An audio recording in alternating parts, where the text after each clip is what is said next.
그럼 우리 지금 오늘 본문 말씀은 이 마태복음 말씀인데요. 제가 주일날 마태복음 설교를 하지요. 그래서 이 예수님께서 십자가에 달려 죽으시는 의미, 그리고 성만찬의 의미, 뭐 그런 것들을 살펴보았는데, 예수님께서 이 땅에 오신 목적은 그거죠. 우리의 죄의 형벌을 대신해서 십자가에 달려 죽으시기 위해서 오셨습니다. 그래서 우리가 이 예수님을 믿는 것, 이 신앙을 가진 것은 그 예수님의 십자가의 의미를 믿고 신앙생활을 하게 되는 것입니다. 자, 그리고 예수님이 십자가에 달리시는 것은 우리의 죄의 형벌과 또 우리가 죄의 지배 아래서 살아가는 것에 있어서 하나님께서 그걸 원치 않으셨어요. 그래서 죄의 지배를 극복하는 신앙생활, 그래서 성령의 지배를 통하여 의를 행할 수 있는 생활을 하도록 그렇게 예수님께서 또한 이 땅에 오셔서 십자가를 지셨습니다. 그러한 것들을 우리가 살펴보았고요. 우리가 지난 주간의 부활주일과 또 그 전주에는 이제 고난 주간을 보내면서 십자가는 영광의 길이다라는 것도 함께 살펴보았습니다. 그래서 예수님은 그 십자가를 지시기 위하여 잡히시죠. 겟세마네 동산에서 기도하시고 이제 이동하실 때에 가룟 유다가 무리들을 끌고 옵니다. 그래서 예수님을 잡아가게 되죠. 그때 베드로가 이제 그 예수님이 잡히시지 않도록 한 사람의 귀를 이렇게 자르고 막 그러는 장면도 등장하였습니다. 그러나 예수님께서 말씀하셨죠. 야, 내가 잡히면 너희들 다 흩어질 것이야. 그렇게 말을 했습니다. 그러자 베드로가 그런 말을 했어요. 주님, 다른 사람 다 버려도 저는 절대로 주님 안 버리겠습니다. 라고 했는데 예수님이 잡히실 때 제자들 베드로를 포함해서 다 도망가 버리고 맙니다. 그래서 이제 이 베드로도 열심을 냈지만 결국은 도망가게 되지요. 자, 그래서 이제 베드로가 멀리 도망간 줄 알았는데 사실은 그렇지 않고 예수님이 잡히셔서 어떻게 되시나 궁금했어요. 그 결과가 어떻게 되나. 그래서 멀찍이 예수님을 따라가게 됩니다. 그래서 예수님이 대제사장의 집으로 뜰로 들어가게 되니까 다른 사람과 함께 그 뜰에 들어가게 됩니다. 오늘 이 69절에 보면 베드로가 바깥 뜰에 앉았더니 이렇게 되어 있죠. 이 바깥 뜰에 들어갈 수 있는, 즉 대제사장의 집 안에 있는 바깥 뜰에 들어갈 수 있는 자격을 어떻게 갖췄냐? 그 배경은 요한복음에서 설명하고 있습니다. 요한복음 18장 15절에서 17절에 보면 이런 기록이 있습니다. 시몬 베드로와 또 다른 제자 한 사람이 예수를 따르니 이 제자는 대제사장과 아는 사람이라 예수와 함께 대제사장의 집 뜰에 들어가고 베드로는 문 밖에 서 있는지라 대제사장을 아는 그 다른 제자가 나가서 문 지키는 여자에게 말하여 베드로를 데리고 들어오니 문 지키는 여종이 베드로에게 말하되 너도 이 사람의 제자 중 하나가 아니냐 하니 그가 말하되 나는 아니라 하고, 지금 이 69절과 우리가 읽은 마태복음 26장 69절과 70절에 있는 내용을 이 요한복음에서는 조금 더 자세하게 기록하고 있습니다. 그래서 여기 보면 69절에 한 여종이 나와서 이르되 너도 갈릴리 사람 예수와 함께 있었도다 라고 표현하는데, 여기 요한복음에서는 베드로가 대제사장 뜰 안에 못 들어가는 거예요. 무서워가지고. 그런데 친구인데 이제 예수님의 제자인데 12제자는 아니에요. 아는 사람이 있어서 야, 예수님이 어떻게 되는지 내가 들어가 보고 싶다. 그러니까 그래, 잠깐만 바깥에 잠깐만 있어봐 라고 하면서 먼저 들어가서 문 지키는 여종에게 저기 내 아는 사람이 저기 있는데 같이 들어가도 되겠느냐. 그러니까 이제 같이 들어가는 거예요. 근데 들어가는데 이제 보니까 이 여종이 이렇게 보니까 어디서 많이 본 것 같거든요. 그래서 말하는 거죠. 너도 갈릴리 사람 예수와 함께 있었도다 라고 말하고, 요한복음에는 너도 이 사람의 제자 중에 하나가 아니냐, 합쳐보면 너 이 사람의 제자지, 너 갈릴리 사람이잖아 라고 말을 하게 됩니다. 그러자 70절에 보면 베드로가 모든 사람 앞에서 부인하여 이르되 나는 네가 무슨 말을 하는지 알지 못하겠노라, 이렇게 말을 하게 됩니다. 그래서 이 베드로가 첫 번째 예수님을 공적인 자리에서 부정을 해요. 그래서 많은 사람들 앞에서 왜 그랬을까요? 왜냐하면 죽을까 봐. 잡혀서 예수님처럼 신문을 받고 죽을까봐 두려웠습니다. 그래서 여러분, 보통 우리가 죄를 왜 짓는가라고 했을 때 그 원인을 따져보면요, 대체적으로 죄를 짓는 이유가 내게 손해가 되거나 혹은 내게 큰 이익이 있거나 이 둘 중에 하나예요. 그래서 손해가 되거나 이익이 있으면 죄를 짓게 되는데, 이 베드로 같은 경우는 큰 손해가 있을까봐 특별히 죽음의 공포 앞에서 죄를 짓게 되는 것이죠. 그래서 예수님 모른다라고 공적인 자리에서 부정하게 됩니다. 자, 그래서 이 보면 71절에 다시 이제 앞쪽으로 나아가게 되지요. 안문까지 나아가니 다른 요종이 그를 보고 거기 있는 사람들에게 말하되 이 사람은 나사렛 예수와 함께 있었도다 하매, 이렇게 되어져 있습니다. 마가복음에는 이제 불을 쬐고 있었다, 밤이어서 불을 쬐고 있었다라고 표현하고 있습니다. 마가복음 14장 67절과 68절에도 그런데 대제사장의 여종 하나가 와서 베드로가 불 쬐고 있는 것을 보고 주목하여 이르되 너도 나사렛 예수와 함께 있었도다라고 하니까 베드로가 또 부인하게 됩니다. 자, 그래서 이 마태복음에서는 모든 사람 앞에서 부인을 하죠. 그리고 안쪽으로 들어가서 또 부인하게 됩니다. 72절에 베드로가 맹세하고 또 부인하여 이르되 나는 그 사람을 알지 못한다, 이렇게 두 번째 부인을 하게 됩니다. 특별히 이 질문들 속에서 우리가 생각해 봐야 될 것이, 우리가 죄를 짓는 일에 있어서요, 한번 죄를 짓지만 또 그 다음에 또 죄를 짓고 자꾸 죄를 짓는다는 거죠. 그러니까 유혹은 계속 있어요. 그리고 우리가 죄를 짓는 이유가 아까 그 이익이나 손해 혹은 죽음의 공포에 이르는 것 때문에 우리가 죄를 짓는다라고 했는데, 이러한 위협들은요, 우리가 인생을 살아가면서 계속 있습니다. 그래서 그 가운데에서 계속해서 지금 베드로는 예수님이 없으니까 어떻습니까? 계속 부인을 하죠. 예수님 모른다 이렇게 한다는 것입니다. 그러나 우리도 한번 생각해 봐야 합니다. 사실 우리도 때로는 여기 이제 요종들처럼 우리에게 가끔 누군가가 야, 너 예수님 믿는구나, 너 교회 다니는구나, 이렇게 질문할 때 뜨뜻미지근하게 반응하시면 안 돼요.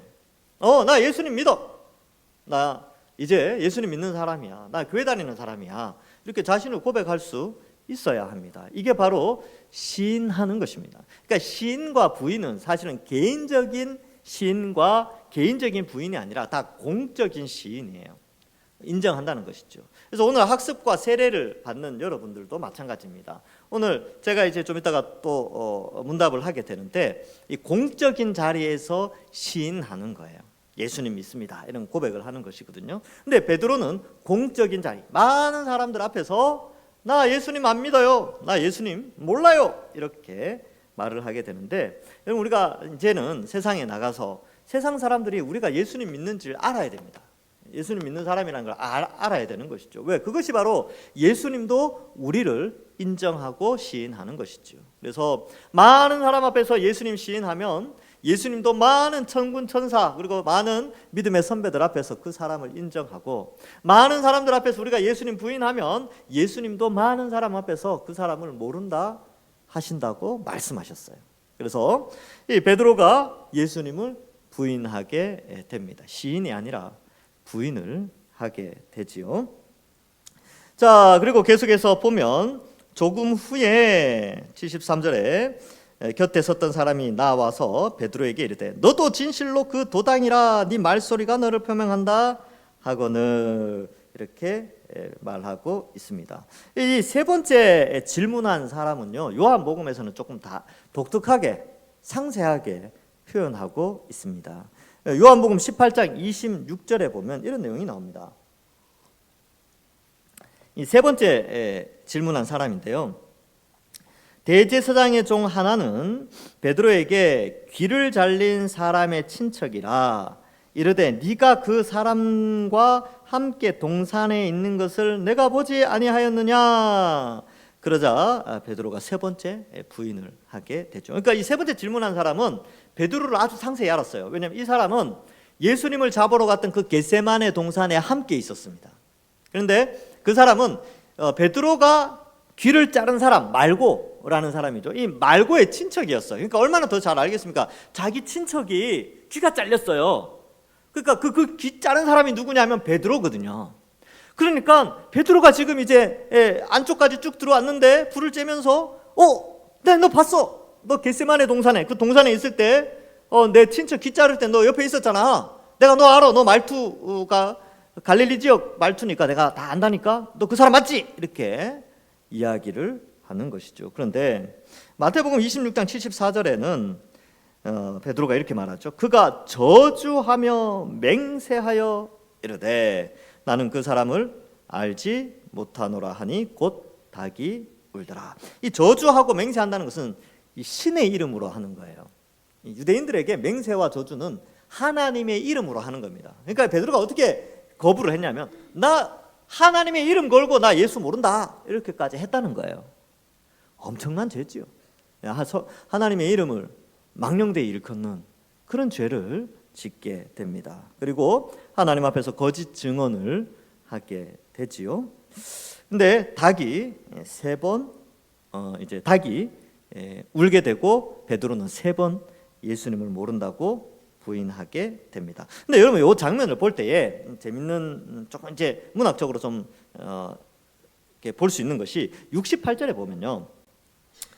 그리스도야 우리에게 선지자 노릇을 하라라는 장면이 나와요. 이 68절에 선지자 노릇을 하라. 그래서 이게 뭐냐면 예수님 눈을 가리고 뭐 씌우고 때린 다음에 벗기고 눈을 뜨게 한 다음에 누가 때렸는지 맞추라는 것이죠. 선지자 노릇을 하라 이렇게 했다는 것이죠. 근데 선지자는 뭐냐 하면 예언의 말을 하고 그 예언의 말이 성취될 때 그 사람이 참 선지자가 되는 것입니다. 근데 지금 베드로의 이 행위, 닭이 울기 전에 예수님을 부인하게 될 것이다 라는 이것에 대해서 예수님이 예언을 했어요. 마태복음 26장 34절에 보면 예수께서 이르시되 내가 진실로 내게 이르노니 오늘 밤 닭 울기 전에 네가 세 번 나를 부인하리라 라고 예수님이 예언을 말씀을 했고, 이제 많은 사람들이 예수님을 때리면서 선지자 노릇을 해라 라고 질문을 딱 던졌는데 바로 이어서 선지자임을 증명해요. 뭐냐면 베드로가 실제로 세 번 부인하는 사건을 바로 나타내고 있지요. 그래서 지금 안에서 대제사장 그 모임 안에서는 지금 예수님이 신문받고 두들겨 맞고 침뱉음을 당하고 폭행을 당하고 있는 가운데 베드로는 바깥에서 예수님을 세 번 부인하는데 이 예언이 이미 예수님이 하신 그 예언이 성취가 되어지면서 이 마태복음을 읽는 사람들에게는요, 지금 68절의 대답을 68절의 질문에 대해서 독자들이 스스로 대답하기를, 스스로 깨닫기를 원하는 거예요. 어떻게 해요? 예수님이 참 선지자시다라는 것을 알려주고 있는 것입니다. 자, 그래서 이 마태복음에는 이제 닭이 한 번 우는 것처럼 보이는데 마가복음에는 예수님이 좀 더 상세하게 네가 닭 두 번 울기 전에 세 번 나를 부인하리라 이렇게 마가복음에서는 그래서 닭이 두 번 우는 장면이 나오게 됩니다. 그래서 예수님은 참 하나님의 아들이시오 왕이시오 제사장이시며 참 선지자이심을 우리에게 가르쳐 주고 있습니다. 죽음의 공포 앞에서 예수님도 없고 또 성령님도 없는 일반인은 예수님을 믿지 못하는 배신하는 연약한 모습을 보여주고 있습니다. 그래서 여러분 인간은 참 어떻게 보면 죽음의 공포 앞에서는 의리도 그 신뢰도 다 무너지게 되는 것입니다. 때로는 손해와 큰 이익 앞에서도 의리와 이런 것들은 무너지지요. 베드로는 이렇게 이제 죄를 지었습니다. 근데 우리가 생각해 볼 때, 자, 예수님이 아까 그렇게 말했죠. 하나님 앞에서 많은 사람들 앞에서 나를 부인하면 나도 아버지 앞에서 사람들 앞에서 천사들 앞에서 너 부인하겠다라고 했는데 이 정도 되면 베드로가 이 정도 되면 예수님 모른 척 해야 되는 거 아닙니까? 그죠? 예수님이 나 너 몰라. 너 세 번 부인했지? 내가 너 모른 척 할 거야. 이렇게 해야 될 텐데 예수님이 용서해 주세요. 베드로가 이제 그런 말을 하죠. 예수님 마태복음 18장에 보면 그런 질문을 합니다. 자막에는 없지만 마태복음 18장 21절과 22절에 보면 그때 베드로가 나와 이르되 주여 형제가 내게 죄를 범하면 몇 번이나 용서하여 주리이까 7번까지 하오리까 라고 베드로가 질문을 해요. 그러니까 이제 나름 베드로가 한 7번 정도 용서해주면 참 칭찬받겠구나 싶어서 예수님한테 이야기를 했어요. 한 7번 용서해주면 되지요? 라고 하는데 예수님이 뭐라고 말씀하시냐면 예수께서 이르시되 네게 이르노니 7번뿐 아니라 7번을 70번까지라도 할지니라. 7 곱하기 70, 77이 49, 490번까지 용서하랍니다. 이게 무슨 말이냐면 죽을 때까지 용서하라는 거예요. 근데 이 예수님의 말씀을 예수님은 또한 성취하십니다. 베드로 용서할 수 없을 만큼 큰 배신을 하였어요. 그런데 예수님이 용서하십니다. 나중에 부활하셔서 제자들 중에서는 베드로에게 제일 먼저 나타나세요. 그리고 용서하시죠. 그래서 이 장면을 통해서 우리가 좀 알 수 있는 것은 나중에 베드로에게 성령이 임했을 때는 베드로가 목숨 걸고 이 믿음을 지켜요. 그래서 우리가 여기서 좀 생각해 볼 것은 예수님이 있으면 믿음을 잘 지키는데 예수님이 없으면 인간은 연약해요. 성령이 계시면 우리는 우리의 믿음을 지킬 수 있는데 성령이 우리 속에 없으면 얼마든지 신앙을 버리기도 하는 것이 연약한 인간의 모습이다라는 것이죠. 그러나 누구든지 예수님 앞에 나와서 회개하는 자, 고백하는 자, 그리고 예수님 믿기로 다짐하는 자는 예수님은 다 용서해 주십니다. 그 어떠한 죄라도 7번에 70번이라도 죄를 용서해 주신다라는 것을 우리에게 가르쳐 주고 있는 것입니다. 그래서 닭이 울죠. 닭 울기 전에 3번 나를 부인하리라 라고 했는데 닭이 우니까 베드로가 정신이 돌아왔습니다. 그래서 바깥으로 나가게 됐지요. 여러분, 이 대제사장의 뜰 안은요 죽음의 공포가 있는 장소였어요. 이 베드로에게는. 그러나 그 공간을 나오면 어떻게 됩니까? 죽음의 공포가 사라지지요. 그 공포가 사라지니까 베드로가 닭울음 소리와 함께 예수님을 생각하게 됩니다. 예수님의 말씀을 기억하게 되는 것이죠. 여러분, 우리도 마찬가지예요. 우리가 세상 속에 깊숙이 들어가 있고 세상의 많은 사람들 앞에서 우리가 신앙을 가지고 생활할 때 때로는 수치와 조롱을 당하기도 합니다. 그리고 때로는 위협을 느낄 때도 있어요. 마치 베드로가 대제사장의 그 뜰 안에 있었던 것처럼 그런 뭐라 그럴까요? 약간 위협과 둘러싸임, 뭐 이러한 공포가 우리를 위협할 때가 있습니다. 그럴 때 신앙을 지켜야 되는데 베드로는 그러지 못하였어요. 그러나 그가 신앙을 깨닫게 된 것은 그 공간을 나와서 바깥에서 예수님의 말씀을 기억하고 통회하고 회개합니다. 여러분, 세상을 나와서 하나님의 말씀을 기억할 수 있는 곳이 어딜까요? 베드로는 바깥으로 나왔죠. 우리는 교회 안으로 들어와서 하나님의 말씀을 듣고 기억하게 됩니다. 그래서 자신의 죄를 깨닫고 통회하며 회개하게 되는 것이지요. 베드로에게 바깥은 우리에게는 교회 아닙니다. 베드로에게 바깥은 말씀을 기억하는 곳이었고 우리에게 교회는 역시 하나님의 뜻을 깨닫는 곳이 됩니다. 그래서 여러분, 지난 한 주간 베드로가 뜰 안에 있었던 것처럼 여러분들도 세상 가운데 얼마나 많은 고민과 근심과 염려와 걱정으로 세상을 살아오셨습니까?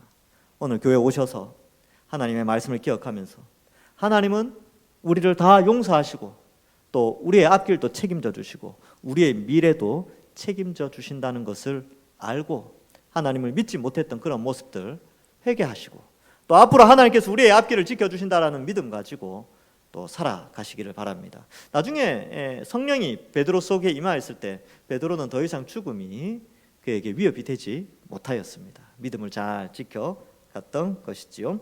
닭이 이렇게 우는데요. 유럽에 가면 여러분, 우리나라는 십자가가 교회에 이렇게 달려 있잖아요. 유럽에 가면, 유럽의 어느 도시에 가면요, 십자가 위에 닭이 한 마리 올라가 있습니다. 그 이제 한번 검색 같은 거, 이제 유튜브 검색 같은 거 한번 해보시면 나와요. 그 어느 지역에 가면요, 십자가가 있고 그 위에 닭 모양이 있어요. 닭. 왜 그렇게 되냐면 닭이 사람을 깨우는 역할을 하거든요. 우리나라도 옛날에 뭐 전설의 고향 이런데 사극 같은데 보면 새벽에 닭이 꼬끼요 하면 사람들이 일어나잖아요.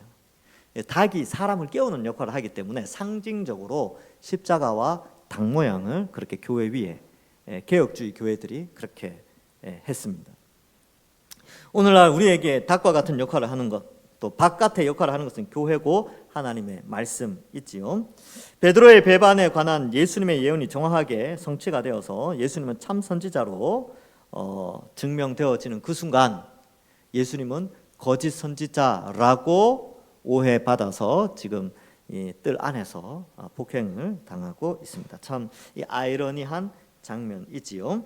그러나 우리는 바로 이 성령께서 우리 속에 계시기 때문에 우리는 성령을 통하여서 이제 베드로가 오순절 이후에 믿음을 지키고 목숨을 다해서 신앙을 지켰던 것처럼 우리도 이제 세상 속에서 이 교회를 통하여서 말씀을 듣고 깨닫고 힘을 얻어서 세상 가운데서 담대하게 복음 전하고 믿음 생활 잘 하여서 여러분들이 가진 믿음, 이 예수님에 대한 신앙을 끝까지 잘 붙들고 세상이 아무리 세상이 예수 믿는 사람들 조롱하고 수치를 주고 예수 믿는 것 드러내지 못하게 하는 그런 가운데 있다 할지라도 우리는 예수님을 믿는 자들로서 살아가고 신앙 고백하시며 정말 때로는 혹 범죄한 일이 있다 할지라도 통회하는 신앙, 그리고 신앙을 고백하는 신앙, 그것을 잘 간직하시며 한 주간을 살아가시는 모든 주의 백성들 되시기를 주님의 이름으로 간절히 축원합니다.